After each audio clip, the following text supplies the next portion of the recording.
Hello বন্ধুরা, কেমন আছো তোমরা? আশা করি সবাই ভালো আছো। তোমরা যাই, আমিও ভালো আছি বন্ধুরা। তো বন্ধুরা দেখো, আমার রান্না চেপে গেছে। খুব সকাল সকাল রান্না করি, কারণ বেরিয়ে যেতে হয়, 10টার মধ্যে আমি বেরিয়ে যাই। তো এই দেখো, চান আছে, পুজো আছে, আরও ঘরের অনেক কাজ থাকে। কাজে সকাল সকাল রান্নাটা না ছাড়লে অন্য কাজগুলো আমি করতে পারি না। এই দেখো, বেগুন ভাজা আমার বসে গেছে। বেগুন ভাজা ভাত হয়ে গেছে, ডাল করব, আর নিম বেগুন করেছি, আর এই বেগুন ভাজা, আর এই দেখো মাছ, আর এই মাছ করব। বেগুন ভাজাটা হয়ে যাওয়ার পরই মাছটা করব।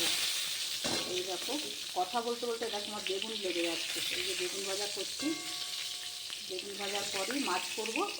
তাহলে আমার রান্না শেষ। সকালবেলা রুটিটা করেই নিয়েছি, 6:30 রান্না বসিয়ে দিয়েছি বন্ধুরা, না হলে এতগুলো হয়তো পেরে উঠি না। এই দেখো, বেগুন ভাজার পর মাছের ঝোলটা বসাবো।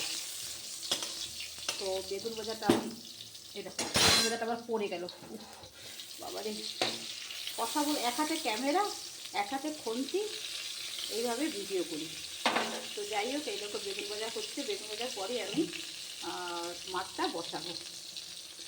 তোমরা ভালো থেকো, সুস্থ থেকো।